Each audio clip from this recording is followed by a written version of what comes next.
이러므로 주 여호와께서 이와 같이 말씀하시니라. 보라, 나의 종들은 먹을 것이로되 너희는 줄일 것이니라. 보라, 나의 종들은 마실 것이로되 너희는 갈할 것이니라. 보라, 나의 종들은 기뻐할 것이로되 너희는 수치를 당할 것이니라. 보라, 나의 종들은 마음이 즐거움으로 노래할 것이로되 너희는 마음이 슬픔으로 울며 심령이 상함으로 통곡할 것이며, 또 너희가 남겨놓은 이름은 내가 택한 자의 저주거리가 될 것이니라. 주 여호와, 내가 너를 죽이고 내 종들은 다른 이름으로 부르리라. 이러므로 땅에서 자기를 위하여 복을 구하는 자는 진리의 하나님을 향하여 복을 구할 것이요, 땅에서 맹세하는 자는 진리의 하나님으로 맹세하리니, 이는 이전 환난이 잊어졌고 내 눈앞에 숨겨졌습니다. 보라, 내가 새 하늘과 새 땅을 창조하나니 이전 것은 기억되거나 마음에 생각나지 아니할 것이라.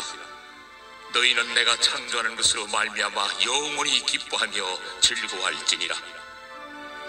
보라, 내가 예루살렘을 즐거운 성으로 창조하며 그 백성을 기쁨으로 삼고, 내가 예루살렘을 즐거워하며 나의 백성을 기뻐하리니 우는 소리와 부르짖는 소리가 그 가운데서 다시는 들리지 아니할 것이며, 거기는 날수가 많지 못하여 죽는 어린이와 수완이 차지 못한 노인이 다시는 없을 것이라. 곧 백세에 죽는 자를 젊은이라 하겠고, 백세가 못되어 죽는 자는 저주받은 자이리라. 그들이 가옥을 건축하고 그 안에 살겠고, 포도나무를 심고 열매를 먹을 것이며, 그들이 건축한 데에 타인이 살지 아니할 것이며, 그들이 심은 것을 타인이 먹지 아니하리니, 이는 내 백성의 수완이 나무의 수완과 같겠고, 내가 택한 자가 그 손으로 일한 것을 길이 누릴 것이며, 그들의 수고가 헛되지 않겠고, 그들이 생산한 것이 재난을 당하지 아니하리니, 그들은 여호와의 복된 자의 자손이요 그들의 후손도 그들과 같을 것입니다.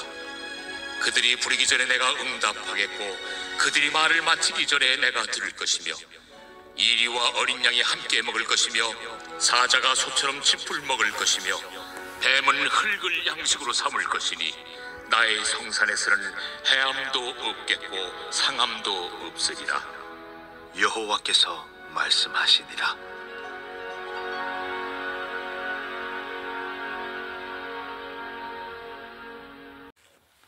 하나님은 이사야서 이제 후반부에서 이스라엘의 회복을 약속해주고 있습니다. 그런데 하나님이 하신 이 회복의 약속은 마치 고름과 종양을 제거하는 그런 수술과도 같습니다. 악한 것, 나쁜 것은 완전히 제거되어야, 그래야 온전한 회복이 가능한 것이죠. 이스라엘에게 하나님이 약속하신 회복은 바로 그와 같은 회복입니다. 그냥 눈가림하고 그냥 상처 위에 그냥 밴드만 붙인다고, 눈에 보이지 않는다고 회복되는 것이 아니지 않습니까? 하나님은 악한 자들은 철저하게 심판하시고, 오늘 본문에 나오는 남은 자, 의로운 자, 내가 택한 자들, 나의 종들, 이스라엘 백성들, 하나님의 백성들은 회복해 주실 것이다. 그 말씀을 하고 계시죠. 특별히 오늘 본문은 악한 자와 의로운 자, 이 두 부류가 어떤 처우를 받게 되는지 아주 그 극명한 대조를 보여주고 있지 않습니까? 전혀 다른 대우를 받고 있습니다. 13절, 14절에 보시면 나의 종들은 먹을 것이로되 너희는 줄일 것이라. 나의 종들은 마실 것이로되 너희는 갈할 것이라. 보라, 나의 종들은 기뻐할 것이로되 너희는 수치를 당할 것이니라. 보라, 나의 종들은 마음이 즐거움으로 노래할 것이로되 너희는 마음이 슬픔으로 울며 심령이 상함으로 통곡할 것이며 라고 하죠. 여기 보시면 미래형으로 되어져 있습니다. 앞으로 하나님께서 회복할 때에는 이렇게 될 것이다 라고 그렇게 말해주고 있죠. 이 말이 의미하는 것은 지금은 그렇지 않다라는 것입니다. 지금은 나의 종들, 하나님의 백성들이 먹지 못하고 있고, 지금은 나의 종들이 마시지 못하고 있고, 지금은 나의 종들이 수치를 당하고 있고, 지금은 나의 종들이 마음이 슬퍼 통곡하고 있다는 얘기입니다. 성도 여러분, 복음은 현재에 누리는 호의호식이 복음이 아닙니다. 그러나 장차 상황이 역전되어서 의인들은 먹고 마시고 기뻐하고 노래하게 될 것이고, 악인들은 줄이고 갈하고 수치를 당하고 통곡하게 되는 것입니다. 이것이 복음입니다. 복음은 역전입니다. 역전되는 것입니다. 현재 호의호식을 누린다는 것이 복음이 아니라 이 모든 상황이 역전되어서 최후의 승자가 누구인가? 최후의 승자가 누구인가? 최후의 승리를 얻고 최종적으로 복을 누릴 자가 누구인가? 하나님의 택한 자들이 바로 그와 같은 자들입니다. 이것이 복음입니다. 17절부터는 하나님께 선택받은 이 남은 자들, 즉 의인들이 하나님이 창조하실 새하늘과 새 땅, 즉 새로운 세상에서 지내게 될 밝은 미래를 이제 약속해 주고 있습니다. 17절에 보시면 보라, 내가 새하늘과 새 땅을 창조하나니 이전 것은 기억되거나 마음에 생각나지 아니할 것이라. 새하늘과 새 땅이라는 이 표현은 요한계시록에 나오는 거거든요. 그러니까 이 이사야가 한 권의 성경책이라고 제가 말씀드렸지 않습니까? 성경 66권이고 이사야서도 66장입니다. 성경 66권 마지막 요한계시록에 새하늘과 새 땅을 이야기하듯이 오늘 이 이사야서 65장, 66장 끝부분에서 새하늘과 새 땅을 다시 이야기해 주고 있죠. 하나님께서 새하늘과 새 땅, 새로운 세상이 되게 해 주시겠답니다. 그리고 이전 것은 기억나지 않겠다. 하나님께서 회복하시는 그 회복이 얼마나 완전하면 새하늘과 새 땅이라고 표현하겠습니까? 야, 이거 완전히 새거네, 새거. 전혀 다른 어떤 그런 변화된 모습을 보고 새거네, 그렇게 표현하잖아요.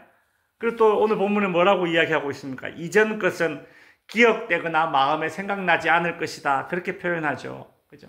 여기서 이스라엘 백성들에게 이전 것이란 뭐겠습니까?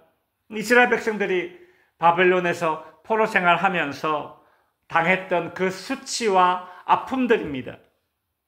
그러니까 하나님께서 이스라엘 백성들에게 이전 것, 즉 바벨론에서 포로 생활하면서 받았던 그 수치와 아픔들은 기억나지도 않게 해주겠다. 싹 다 잊어버리게 해주겠다.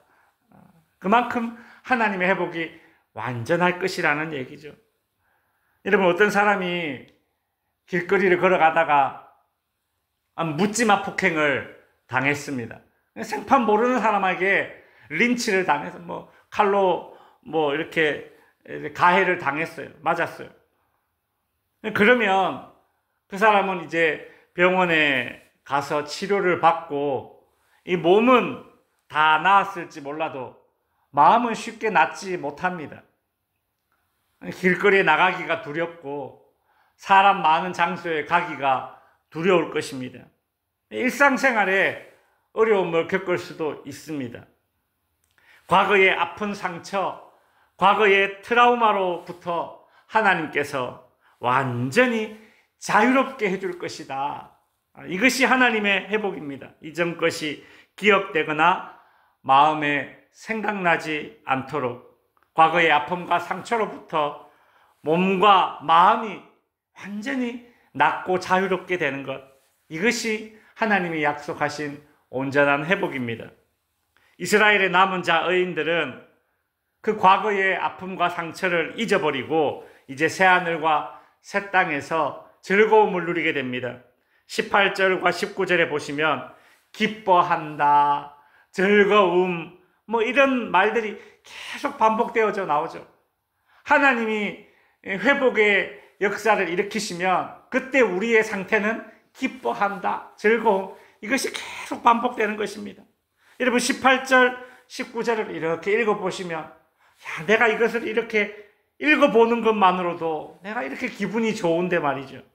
그 당시 이스라엘 백성들은 이 예언을 받으면서 얼마나 행복하고 얼마나 그때를 기대했을까 이런 생각이 듭니다. 20절에 보면 새하늘과 새 땅에는 병듦이 없고 장수의 복이 약속되어져 있습니다.